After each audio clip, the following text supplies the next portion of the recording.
नमस्कार। अब तक हम शांति को एक नैतिक और सामूहिक प्रयास मानते आ रहे हैं। हम सब मानते आ रहे हैं। लेकिन सोचिए, अगर शांति भी भुगतान पर आधारित हो जाए तो क्या होगा? और आज का ये जो टॉपिक है, वैश्विक शासन, जो ग्लोबल गवर्नेंस है, उसकी एक नई बहस छिड़ चुकी है, जिसमें board of piece mister Donald Trump के द्वारा बनाए गए इस जो बॉडी है, इसके बारे में बहुत ही चर्चा का विषय बना हुआ है। यानी कि जिसने अंतर्राष्ट्रीय राजनीति को दो हिस्सों में बांटने का खतरा पैदा कर दिया है। हाल ही में, जैसा कि मैंने बताया, डोनाल्ड ट्रंप ने एक प्रस्तावित बोर्ड ऑफ पीस ने ये सवाल खड़ा कर दिया है, ये सवाल पैदा कर दिया है कि क्या शांति सार्वभौमिक अधिकार जो है वो रहेगा या फिर संपन्न देशों का विशेषाधिकार बन जाएगी। इस लेक्चर में हम समझेंगे कि ये जो प्रस्तावना है वो क्या है, ये कैसे काम करता है।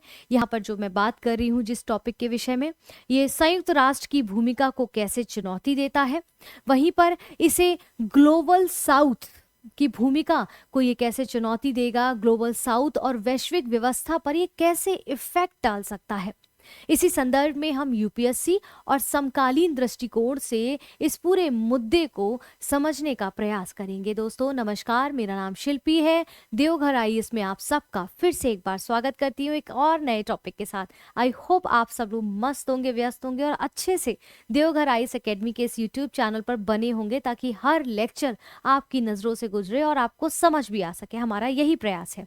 तो फिलहाल के लिए यहाँ पर हम जो है क्या करने वाले हैं, देखिए यहाँ पर हम पढ़ेंगे अभी जो है अपना टॉपिक। लेकिन उससे पहले एक चीज़ है जो मैं इसमें ऐड ऑन करना भूल गई हूँ, बट कोई बात नहीं, देर आए दुरुस्त आए, मुझे याद आ गया है। तो यहाँ पर मैं आपको दिखा दूँ जो ये टॉपिक है। एक्चुअली यहाँ पर हम लोग जो एक ऑफर लेकर आए थे, उस ऑफर के बारे में थोड़ा सा पहले जान लेते हैं। देखिए, मकर संक्रांति के उपलक्ष्य में हमने क्या किया था कि इकोनॉमिक मॉड्यूल और जो सी सेट कॉम्बो का जो मॉड्यूल था वो प्राइस हमारा 3,000 रुपये था। लेकिन फिर उसे हमने कटौती की, संशोधन किया, फिर हम उसे 2,000 रुपये में लेकर आए आप सबकी सहूलियत के लिए। तो इससे पहले ये प्रोग्राम जो है, ये जो आपको मिलने वाला है, ये ऑफर ये खत्म हो जाए, जाके ले लीजिए। कॉन्टैक्ट डिटेल्स आपकी स्क्रीन पर स्क्रॉल हो रही होंगी, जैसे 9162500508। इसके बाद आपका जेपीएससी यानी कि झारखंड स्टेट स्पेसिफिक पेपर 2 को लेकर यहाँ पर हम एक प्रोग्राम ये लेकर आए हैं, जिसकी फीस 999 रुपए थी।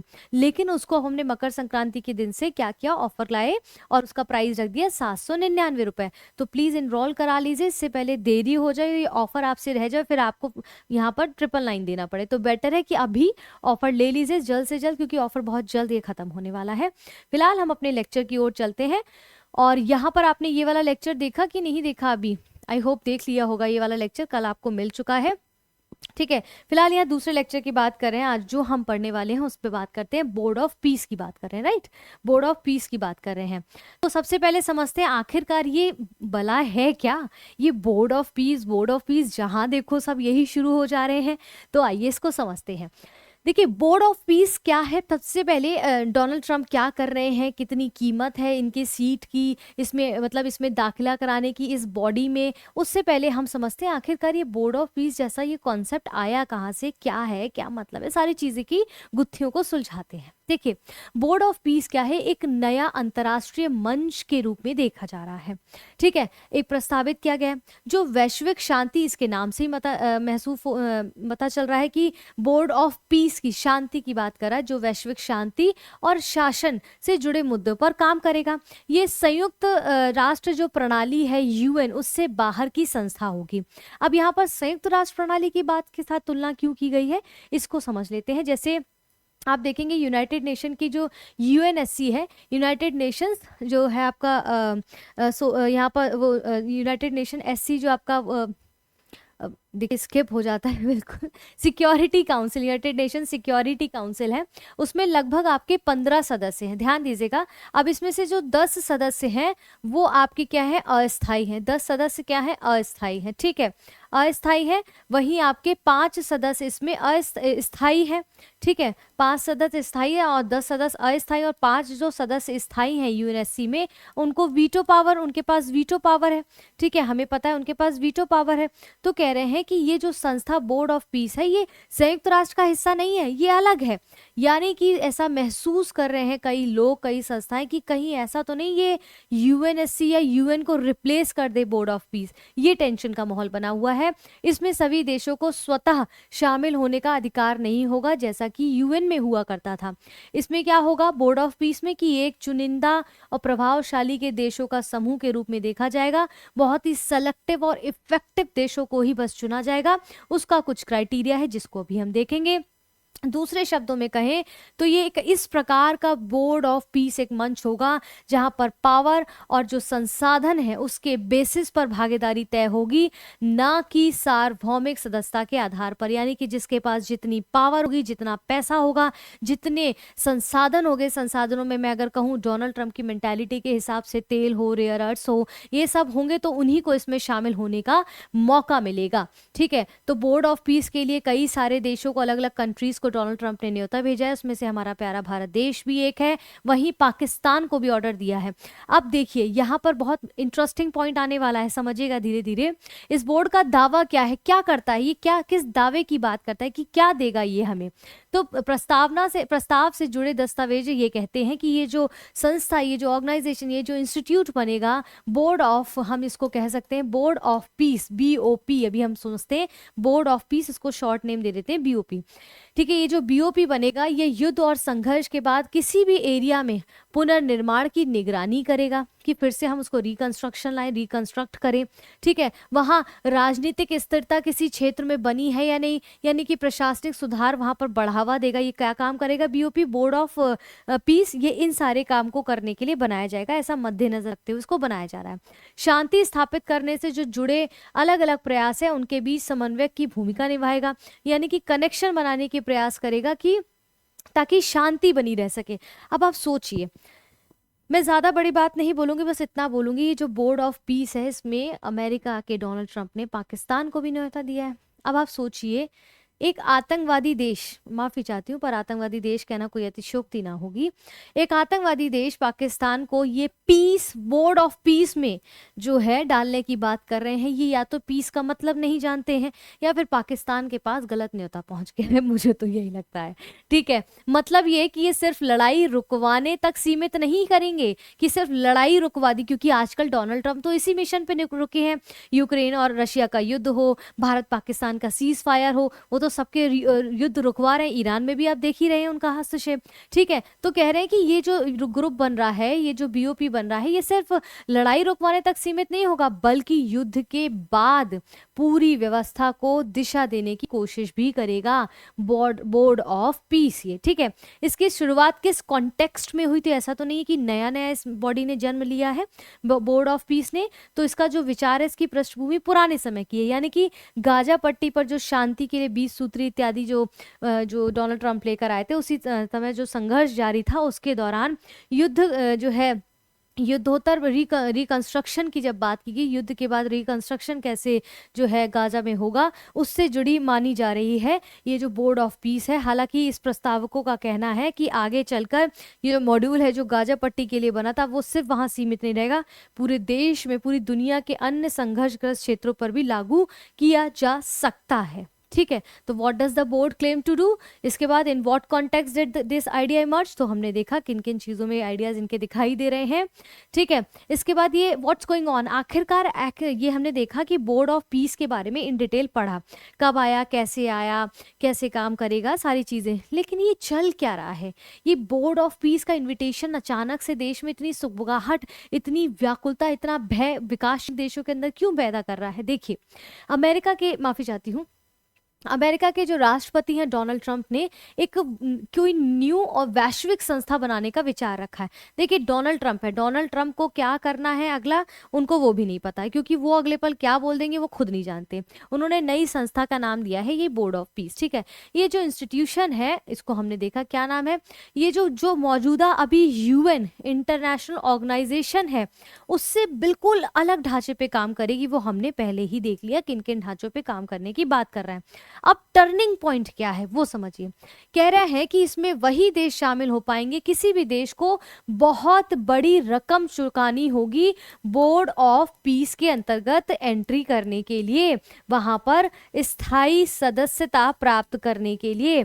आपको स्थायी सदस्य अगर बोर्ड ऑफ पीस में बनना है किसी देश को, तो लगभग 1 अरब अमेरिकी डॉलर, सिंपल कर देती हूँ, इंडियन करेंसी में देखें तो ये 9,000 करोड़ रुपए की मांग कर रहे हैं। अगर आपको बोर्ड ऑफ पीस में स्थायी सदस्य बनना है तो आपको इतने रुपए देकर, इतने रुपए की पर्ची डालकर फिर इसमें स्थायी सदस्य निरंतर लाइफ टाइम के लिए बन सकते हैं। अगर आप ऐसा नहीं कर पाते हैं तो मात्र शायद मेरे ख्याल से 3 महीने के लिए वैलिड होगा ये, और आपके लिए इसमें एंट्री करना, इसके अलावा आप निकाल दिए जाएंगे। जबकि यूएन में ऐसा कोई क्राइटेरिया नहीं है, ठीक है। उसे दीर्घकालिक स्थायी सदस्य मिल सकेगी जो 1 अरब अमेरिकी डॉलर जो है दे सकेगा बीओपी में, ठीक है। तो ये चल रहा है यहाँ पर।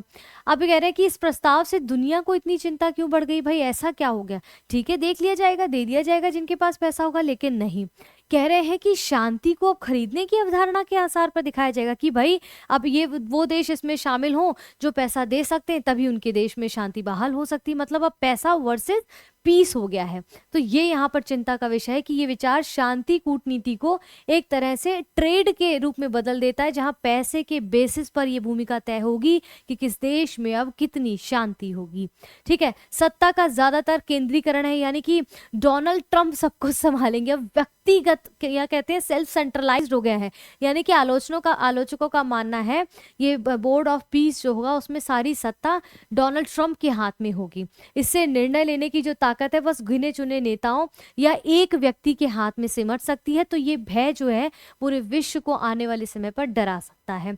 मौजूदा जो वैश्विक व्यवस्थाएं हैं उनको चुनौती दे सकता है। जो अभी हाल फिलहाल में जो व्यवस्थाएं मौजूद हैं, जैसे यूएन हो गया, ऐसी संस्थाएं जो अंतर्राष्ट्रीय संस्थाओं की प्रासंगिकता और भूमिका पर सवाल खड़ा कर सकता है कि भाई इनकी रिलेवेंसी को समाप्त कर सकता है। दूसरी ओर जो जितना देश सक्षम होगा, संपन्न होगा, एक होड़ लग जाएगी ना विकासशील देशों में भी, वो अपनी आर्थिक व्यवस्थाओं को छोड़कर और इसमें जुड़ने की बात पे ज्यादा ध्यान देने लगेंगे। हालांकि कई देशों ने अभी इग्नोर भी कर दिया है, इसमें जुड़ने के लिए डिसएग्रीमेंट भी कर दिया है। देखते हैं इंडिया का अभी क्या जो है विचार इस पे आने वाला है। और 1 अरब डॉलर की शर्त का ये क्या संकेत है, ये बड़ा जानना जरूरी है हमारे लिए। जो बोर्ड ऑफ पीस है, सबसे ज्यादा बहस इसी बात पे है कि इस प्रस्ताव में सदस्यता को सिद्धांत नहीं, यानी कि पॉलिसीज वगैरह नहीं, भुगतान से जोड़ दिया जाएगा कि आप में क्या क्वालिटी है। आप देख लो ना, अगर पाकिस्तान को बोर्ड ऑफ पीस में जोड़ने की बात कर रहा है तो क्या सिद्धांत की बात करेगा ये बोर्ड ऑफ पीस अमेरिका के डोनाल्ड ट्रंप का, ठीक है। सदस्य बनने का तरीका पैसा तय करेगा, यानी कि जो देश लगभग 1 अरब अमेरिकी डॉलर भुगतान कर पाएगा वो लंबे समय तक इसका स्थायी सदस्य बन पाएगा। जो राशि नहीं दे पाएगा वो अस्थायी सदस्यता मिलेगी, जिसकी अवधि लगभग 3 साल होगी। माफी चाहती हूँ, 3 महीने नहीं, 3 साल होगी, यानी कि आगे सदस्यता बनी रहेगी नहीं, ये डोनाल्ड ट्रंप के रहमो करम पे पता चलेगा, ठीक है। ये बोर्ड पूरी तरह से बोर्ड के अध्यक्ष यानी कि जो उसके चेयर होंगे उनके पर निर्भर करेगी उनकी स्वीकृति पे। और आपको बता दूं ये बोर्ड के अध्यक्ष कौन होंगे, ये फिलहाल तो डोनाल्ड ट्रंप ही होंगे। और ये जो नियम है वो स्थायी नहीं है, सत्ता शीर्ष पर केंद्रित है। तो कौन सत्ता शीर्ष पर होगी वो वहां पर बैठेगा, यानी कि बेसिकली अमेरिका रूल करेगा, ठीक है। असल में इसका मतलब क्या निकलता है, व्यवहारिक रूप से देखें तो शांति से जुड़ा ये टॉपिक है। वो प्रभाव जो है हासिल करने का रास्ता पैसा अब बन गया कि शांति मिलेगी, पैसा फेंक शांति देख, पैसा फेंक शांति देख, वो स्थिति दिख रही है। जिसके पास संसाधन ज्यादा होंगे उनकी आवाज उतनी ही भारी हो जाएगी। सोचिए ना, जो 9,000 डॉलर जो देने में सक्षम होगा वहां पर उसी को तो शांति मिलेगी, यानी कि जो सक्षम नहीं उनके शांति बहाल नहीं होगी, ऐसा डोनाल्ड ट्रंप के बोर्ड ऑफ पीस का कहना है। यानी कि कूटनीति नैतिकता से ज्यादा अब आर्थिक अगर सक्षम है आप, उस पर बेस्ड हो जाएगा आपका इसमें काबिज होना। ये इतना असामान्य क्यों लग रहा है देखने में, तो देखिए कि जितने भी और बड़े इंटरनेशनल ऑर्गेनाइजेशंस हैं, जैसे कि UN, world health organisation, IMF, ये इतनी बड़ी एकमुश्त जो एक साथ इतनी सारा शुल्क, प्रवेश शुल्क नहीं लेती हैं ये संस्थाएं। जो सेकेंड वर्ल्ड वॉर के बाद जब से यूएन बना है उसके बाद से ऐसी कोई शुल्क नहीं लेती। बस ये जरूर है कि जो पारंपरिक संस्थाएं हैं उनमें बताया जाता है कि जिस देश का जीडीपी जितना होगा उसकी क्षमता के बेसिस पर वो उतना योगदान उसमें करती है। भाई मान लीजिए किसी का जीडीपी कम है तो वो उस प्रकार से इसमें योगदान देता है, जिसका ज़्यादा है वो उस प्रकार से। अब देखिए WTO WHO से तो अमेरिका कब का बाहर हो चुका है, अभी हाल फिलहाल में WTO और UNFCCC से भी बाहर हो गया, तो क्या वो इनको चंदा देंगे? ये पहले चंदा ही बोलेंगे ना इनको। और अब तो यहाँ पर गिव एंड टेक की स्थिति हो गई BOP में, बोर्ड ऑफ पीस में।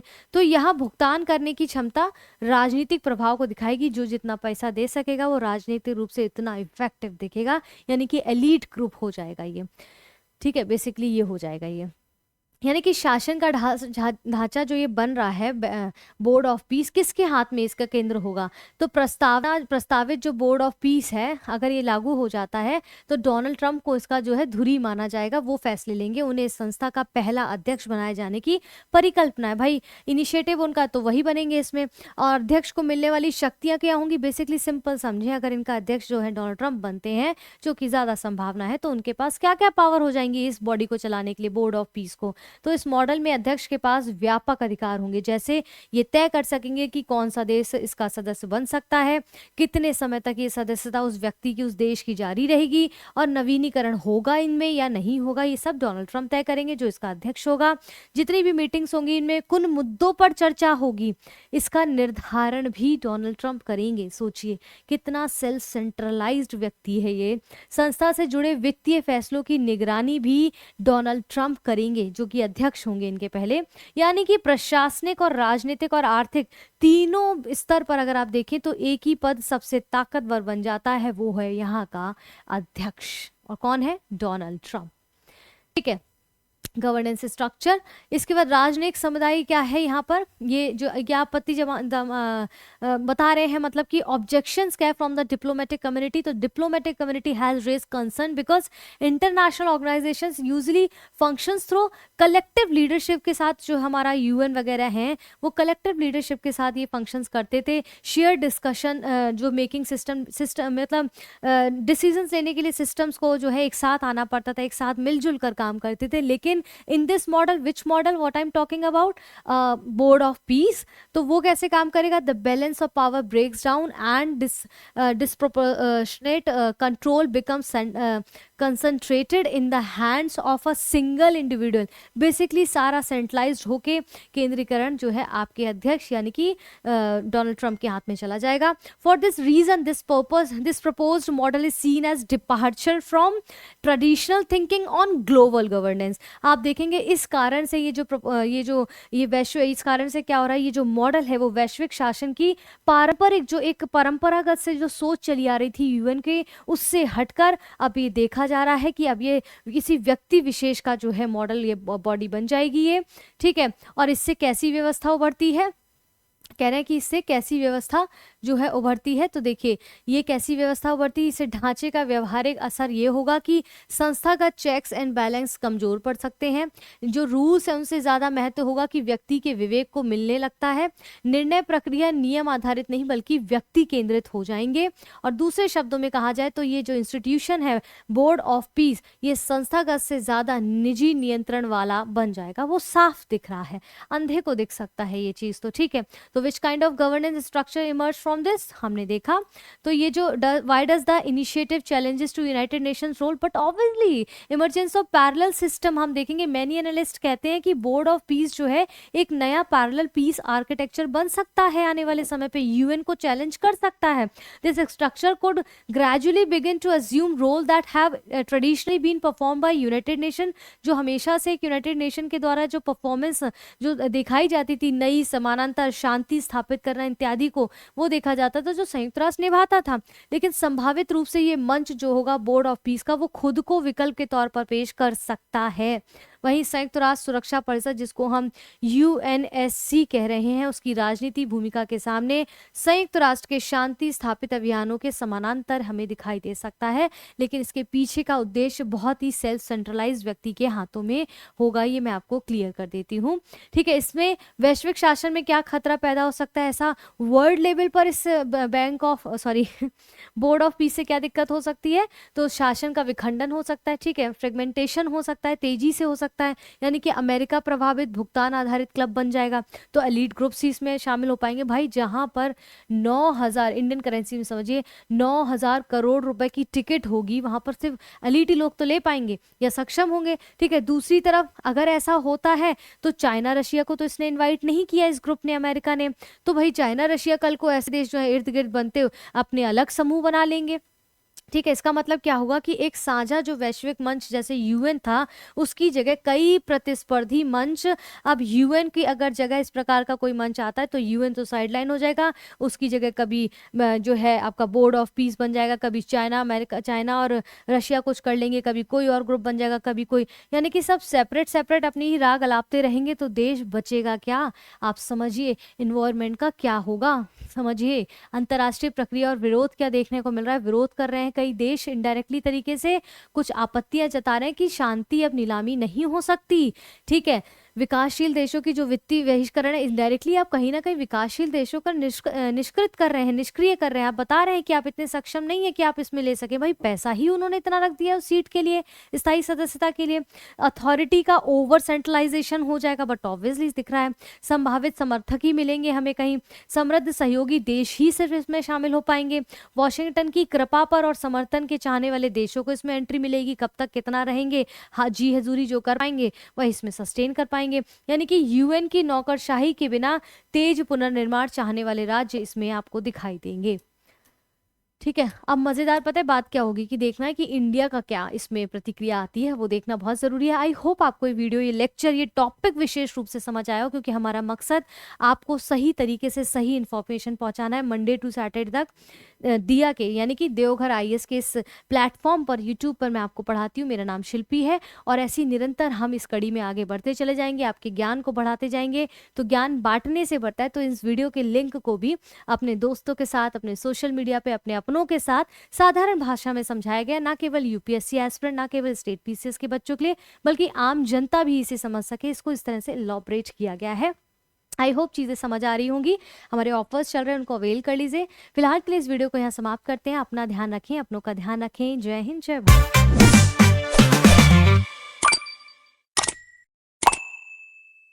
भारत।